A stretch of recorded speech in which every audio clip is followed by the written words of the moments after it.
without further ado, we're going to go ahead and jump into the agenda here. So things that we're going to be exploring today, we're going to be exploring what those key factors are that drive email marketing ROI that differ from in-house marketing teams, right? It's a pretty different game being on the third-party side and being in-house.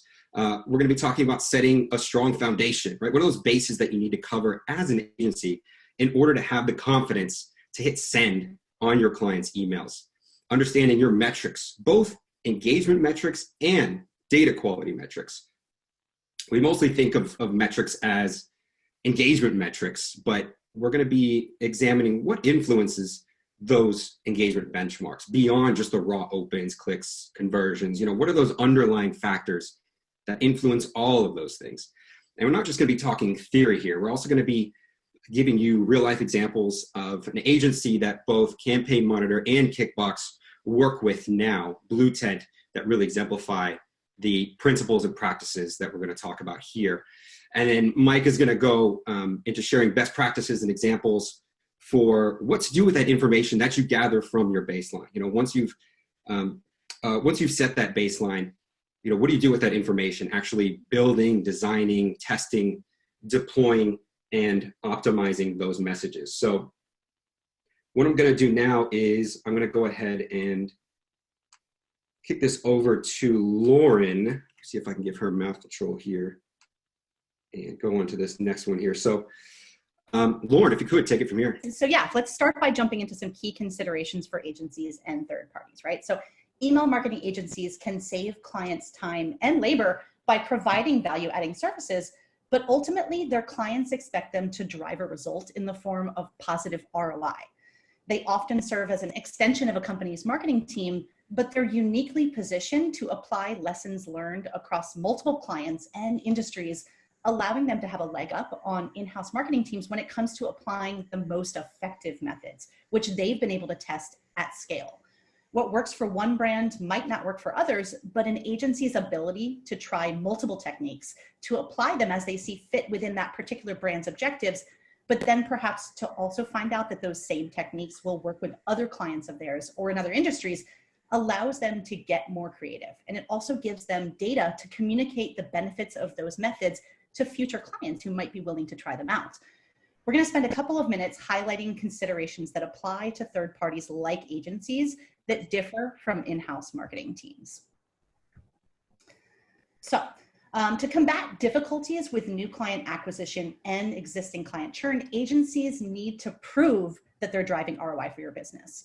We'll share metrics later on that can help you track your client's progress and report back to them on how your work is impacting their ROI.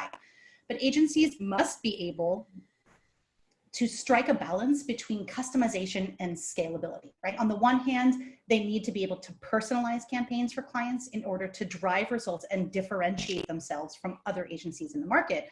On the other hand, they're often managing email campaigns for several clients at once, requiring them to use their limited time and resources efficiently and repeatedly execute current email campaigns while launching new ones.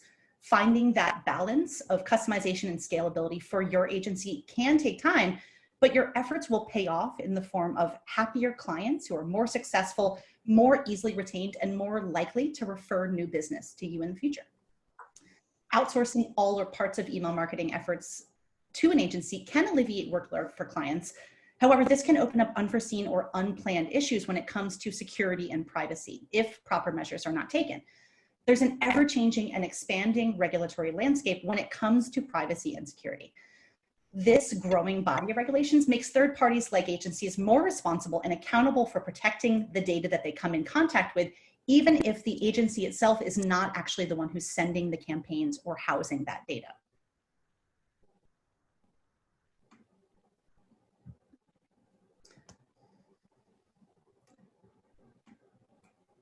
Some key privacy and security practices that can keep agencies legally protected and build trust with their clients include things like ensuring all clients maintain a database of quality, opt-in only contacts, right? We don't want clients using lists that have been purchased or scraped or built really in any way other than an explicit opt-in from a recipient. Having a clear security policy and privacy policy in place and enforcing those as needed. ensuring data is encrypted, using data only for intended purposes, ensuring data is only accessible to those within the agency that actually require access, right? Not giving super user access to everybody in the company, only giving it to, let's say, the customer success manager and deliverability manager that are working with that specific customer is going to serve you well. Also, of course, deleting data after its intended purpose has been met. For some companies, this could be a pretty short period, maybe 30, 60, or 90 days. But for others, it could be a lot longer, maybe a year or a couple of years, right? Many of these things that are listed on the screen here are now required under legislation such as the GDPR, which is the General Data Protection Regulation. But in general, these are good measures for every brand to be taking, not only for their own well-being, but also for that of their customers that they're trying to protect the data for.